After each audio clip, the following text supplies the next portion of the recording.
Welcome to 4,000 Weeks, the weekly audio dispatch from 4kweeks.com. It is week 29 of 2025, and the first thing that I owe you is the setup to the dad joke of the week. Why did the strawberry cry? Why did the strawberry cry? It is week 29 of 2025, and you likely listen to this podcast, just if we're going to play the percentages, because you bought a poster from 4K Weeks. So why do you still listen to it? Right? What is the reasoning behind your continued listening to this podcast?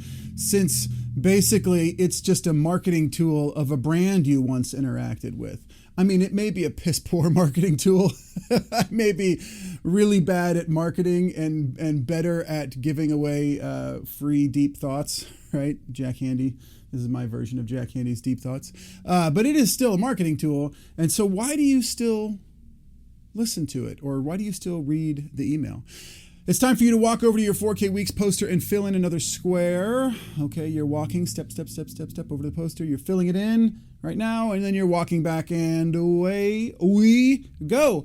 I'm serious about that question up above. I'm serious for you, and I'm serious for me. You know, I write this email on this podcast each week, and I record the podcast each week, and for all I can see in the metrics, you know, the dashboards, I don't look at them terribly often, but it does look like 20,000 plus people consume. It's hard to know with a podcast. I know the email, it's over 20,000.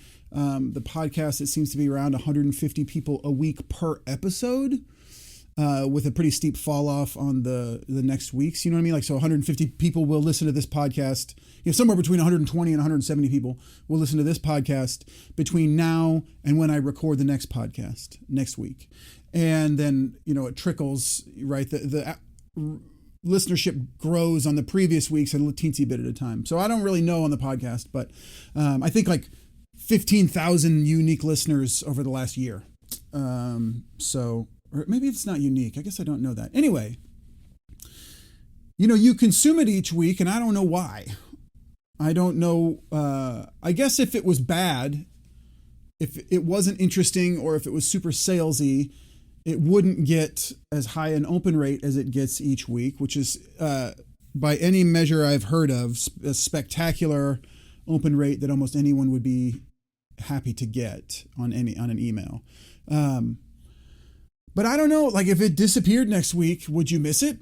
I don't know if it's valuable to you. I don't know if it's just one more bit of noise in your feed. I have no idea. It's, again, I used to say this all the time, and then I kind of stopped. But it's like screaming into the void, and I don't know if there's a crowd of people at the bottom of the void or nobody. And I'm asking this. I'm asking it in the email and in the podcast here because everything changes.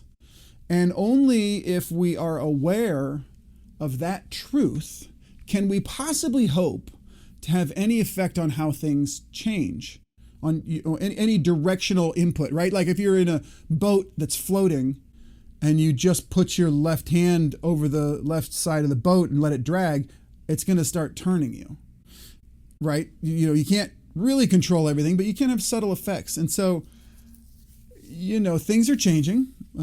Things are always changing. Things are changing with me. Things seem to go for long periods of stasis and then a whole bunch of change at once. And I feel like we're in that season of change right now. And I am focused on trying to help the things that are changing change in the right direction as much as I can. And, you know, at some point, that's tilting at windmills, but there's a little bit that we can do. And so if you have any feedback, I'd love to hear it. I mean, there's a chance I'll stop doing these things because they take a lot of time and they have no economical value to me other than just it. Well, yeah, yeah. It's hard to measure those things. I enjoy doing it, but it takes a lot of time. And I'm not very good at trying to sell things. Especially when I'm not super interested in trying to sell things. And so, That's just what I'm thinking about up top. Week 29 of 1968. This kind of blows my mind. Semiconductor pioneer Andrew Grove founded the Intel Corporation in Santa Clara, California. He was 1,667 weeks old, or 31.98 years. I mean, all of this, all of the things that everyone is talking about on every podcast all the time, AI and computers and productivity and efficiency, the whole world as we know it, other than when I'm sitting in my backyard or talking to my neighbors, even the cars you drive, it all began in the 60s. And the Intel Corporation, founded in 1968, that is not that many years from now for this much change to have occurred. And it's kind of mind-boggling if you get the reference. Quote of the week. The quote of the week from Albert Einstein. I have no special talent. I am only passionately curious. I have no special talent. I am only passionately curious. Albert Einstein. There are a lot of different roads that run in the direction, that run from where you are towards success. But they all have some common threads. Each one of those roads shares vibes. And curiosity, I think, is one of the most often overlooked threads in those myriad roads to success. The obvious ones are talent and hard work, right? The ones that everyone knows about are talent and hard work. Everyone always discounts luck, but luck's in there too. But it's funny how lucky you get if you have a little bit of talent or if you have a lot of hard work, right? Luck tends to show up over time. Talent, you have absolutely no control over. You either have that or you don't. Some people are born sprinters and some people are mules like me, and that is just the way it is. You can change that a little bit, but I am never going to be Tyreek Hill. I'm never even going to be Tyreek Hill's fifth cousin. Hard work, though, you have 100% control over. Kevin Holmes, a friend of mine at basketball, inadvertently pulled a very good quote out of me one day when he was talking about my hustle and his hustle, and how, I think he was saying he was tired or something. And I was running down the court and I said, hustle is a choice. And that's true. Hustle is a choice. Hard work is a choice. It's something you have complete control over. And it is a big lever. I have made great use of the lever of hard work in my life. I mean, from the very beginning, I've never been a skilled athlete. But it turns out if you decide that you will die before you quit running sprints in basketball tryouts, like literally, I'm going to keep running until I either die or this is over, then you often make the basketball team. That's pretty dang effective from freshman to junior year, it seems. But, everything is a strength and a weakness, and hard work is a blunt force instrument. And it is easy to waste a lot of energy almost dying just to succeed. It is hard on a body. It is hard on a life, and it is a hard habit to modulate. Curiosity, though, seems to be a middle path. And just like hard work, it is something you can choose. It's something you can cultivate. It's something that you can decide to call yourself and then embody. I don't know that I was born with that hard work gene. Maybe I was. I don't know. I'm sure I was born with some sort of inclinations and then raised to reinforce those inclinations, maybe. But one day I just chose hard work as me. I was like, I'm a person who works hard. Now I have to go about making true all of my actions today to prove to myself that the thing I'm calling myself is real and not just made up, right? You can call yourself a hard worker and then be the laziest person in the world. We all know you're fooling yourself and us. But if you just call yourself a hard worker and then all day today and tomorrow make the hard work choice, then you're a hard worker. And curiosity is the same way. If you're a curious person, if you decide to be a curious person, then you can just choose to do that and be that and embody that. And it is as simple as finding threads and to start pulling on them, and then to keep pulling on them and pulling on them and pulling on them and pulling on them until you understand something, cradle to grave, until you are like, yes, as much as it is possible for any human in this moment to know this thing, I know it. And that's like the Intel guys, right? That nobody knew how to do all those things. They just knew a few things and were curious and like, oh, well, but I wonder if we can double the amount. I wonder if we can double the amount of processors on this thing, whatever. And I said a few months ago that you could likely spend the next 6 months learning about anything, frankly, but let's be specific. I think I said artificial intelligence. So you spend the next 6 months using all of your free time, not looking at your phone, learning about every part of artificial intelligence that you can possibly learn about. And you could probably make yourself a top 10% expert in that time. You could make yourself the person that the news wants to talk to when they have a question about artificial intelligence in your town. That is something you absolutely could do with curiosity. And then I did the math. 6 months is less than 0.7% of your life if you live to be the average age of a human. And it seems to me like that is a reasonable price to pay to change the entirety of your life, right? Because if you have no prospects, if you're a lazy bum right now and you were able to flip a switch and be like, tomorrow I'm not lazy, tomorrow I eat, sleep, breathe, artificial intelligence, whatever is the cutting edge, I'm learning everything I can. Your whole world, everything about your life would be different. It's impossible to optimize one part of your life without that seeping into the rest of the parts of your life, right? Organization in your life. Like one day, if you're a really organized person who's totally out of shape, there will come a day where you look at yourself and you're like, why am I doing so well in all these other areas of my life and just totally letting my body fall apart? And then you'll change that, right? So anyway, all I am saying here is that curiosity is a middle path towards success that people often don't take. The reason people don't take these paths, and the reason somebody does not choose to call themselves a hard worker and then embody that choice, or call themselves the most curious person and then embody that choice, is because the results are in the future and they're uncertain and nobody can promise them to you. And so you can make a choice to either die or finish these sprints as fast as you can on a basketball court, and you still might not make the team. That's fine. It's still better to be that person than the person who gives up halfway through and doesn't make the team. And I guarantee you, eventually that will pay off. The trouble is it's impossible to know if it's going to pay off in the next week, the next 5 minutes, or the next 10 years. And so that's the caveat here, is that don't expect immediate results. Set yourself on a course of action between now and your deathbed and embody that choice. And eventually it will pay off, I think. I can make no promises, but it's a better life than the other. So go for it. Be curious. There's also like 2 weeks ago, you can Google it. Richard Feynman video why. Richard Feynman, astrophysicist, talks about why. The question why, and the different layers. I just apologized to a microphone. The different layers of why and how deep it can go.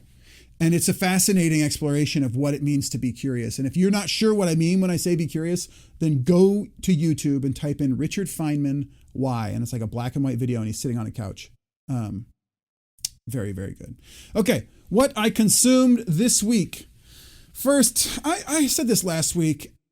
My friend John G., I hope you guys all have a thoughtful, kind, and intellectual friend who sends you challenging things to listen to and read. It's just such a gift. So thank you, John, if you're listening. Actually, you might be in Europe right now. So I don't know. I was just going to say, I don't know if they have this podcast there as a joke, but then I didn't think it would land, so I stopped. Anyway, moving on. John sent me episode 232 of Philosophize This, Byung-Chul Han, The Crisis of Narration, and it's just it's like 30 minutes. I've been taking in a lot of information about how to articulate this, how the stories we tell ourselves and the world we're operating give us the world we get to live in, right? That was my whole thing about modernism, postmodernism, and metamodernism last week. And this, the crisis of narration just totally reinforced that. And I was just really, I had to stop listening to it while I was sculpting because I was thinking too deeply that I was just standing there, and I had to listen to it later because it was so involved in in the discussion about it. I don't know. It's just really interesting to think, like, what are we doing to ourselves with the way we're living, and what would happen if we lived a different way? Because, you can only change your actions, but living a different way than the culture is often a very lucrative, I'm going to say lucrative. It could be financial. It could be prestige. It could be fulfillment. It's often a very lucrative way to live in whatever age you find yourself, is being a slight contrarian. That can be very effective, and it's something I think about a lot. Also, along those same lines, but a more kind of social media focused discussion and pop discussion. The Ezra Klein Show: How the Attention Economy is Devouring Gen Z and the Rest of Us. And I said in the email, I said that there are millions of dollars to be made if you can understand this podcast and find a way to leverage it, or you could save the world. It's up to you. How very postmodern of me. Right. The attention economy, they talk about how attention is part of the infrastructure now. And the people who, there's a lot of talk about the New York governor's or New York mayor's race, Zoran Mamdani. I think that's his first name, right? I don't really pay attention to that. But how he leveraged attention and to great effect, right? And there's, they talk a lot about people who are good at leveraging attention and people who aren't. I just feel like attention is like a scarce natural resource now. And I mean, maybe it's always been, but now we can mine it. Now it's kind of like fracking. We now have ways to mine your attention and everyone else's attention. And so there's a market there. And then I left in the email this week all of the podcasts about modernism, postmodernism, and metamodernism, because I just can't overstate how important I think it is to understand what kind of stories we're telling ourselves and in our culture, and what the format of the story says about what we believe in. Not necessarily the story itself, but how the story is told. How that affects like the possible beliefs and outcomes in our world. And I just think it's so important to understand what modernism was, what postmodernism was and is, and then what metamodernism is becoming, because the stories we tell ourselves will shape the future. And so if you want to have a hand in shaping the future, you need to be having a hand in how we tell ourselves stories now.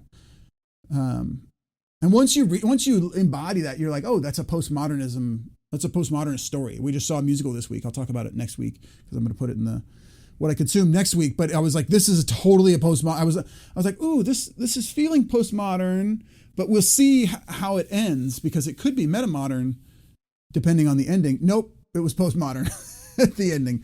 Yeah, it was very postmodern. Anyway, so the podcast was Deep Talks, and there was 4 podcasts about metamodernism, and they were all very good. And then another podcast, Stuff You Should Know About Postmodernism. All very good, interesting podcasts. If you are interested in thinking about the stories we're telling ourselves and the format of the stories and what they say about us, then you should totally go listen to those podcasts. What I am thinking about this week, friction. I'm thinking about friction and what it means when things are hard. I don't know about you, but I've got a good friend who's in my mastermind, and one of the people with whom I talk about what it means to be a business owner and try to be a productive human and head of a household in this age regularly, every week, multiple times a week, right? And so like progress is the most valuable feeling to me some days, and it is so hard. It is so hard sometimes just to get one little thing done. There is sometimes so much friction in building a thing. But that is contrasted by the fact that the digital world is almost totally frictionless. You can generate 100 years of strategic plans in PDF format for your business in 5 minutes with ChatGPT. You can scroll delicious, yummy little short videos queued up exactly for you and the things that you like and the things that will get you outraged or inspired. And you can do that accidentally for 45 minutes before you look up and wonder why it's suddenly dark outside, when in fact you've just been doing this for about, 44 minutes longer than you thought. Zero friction in that. You can email directives and initiate orders and summarize essays and connect with thousands of people on LinkedIn all before 9 a.m. every single day of the week without breaking a sweat. You can do those things as you're walking to your desk from your car if you want to. That's how little friction there is in there. And then even also the modern physical world, right? If we get out of the digital world into the world of real things, large corporations are trying to make it more and more frictionless every single day. Everybody wants you on their subscription service, right? Oh, just sign up one time and then we'll send you a set of supplements every single month and through the end of eternity, and bury the unsubscribe button somewhere deep.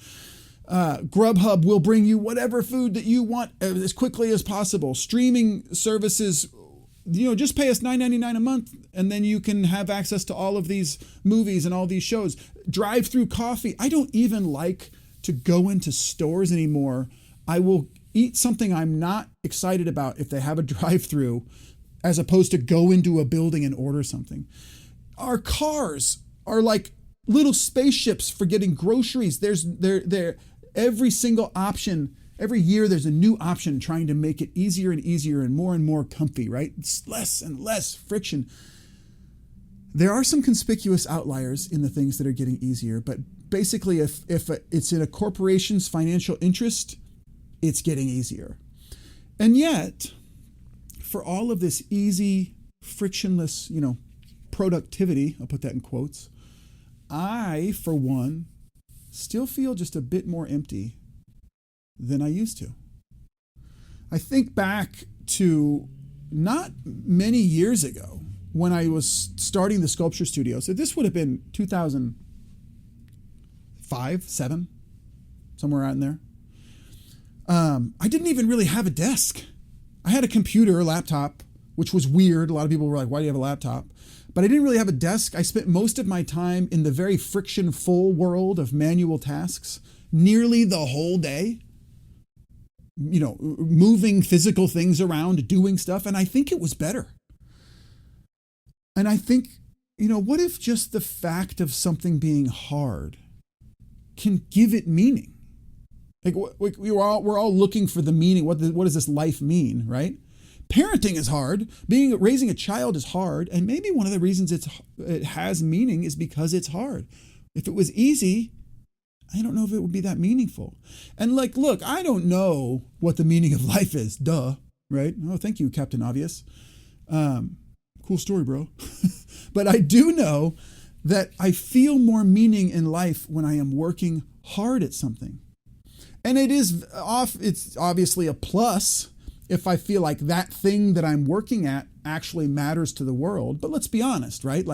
Almost everything both does and doesn't matter, depending on how you're measuring it, right? So you can make an argument for almost anything not mattering or mattering, right? Putting up a fence matters to my dogs and to me and my wife and to my neighbors and to the bunnies that live on the other side of the fence, right? But it doesn't matter, right? It doesn't matter to the rest of the people in my city or to my culture or to my country or even to my universe. It's like not even important enough to be a rounding error in the cosmos.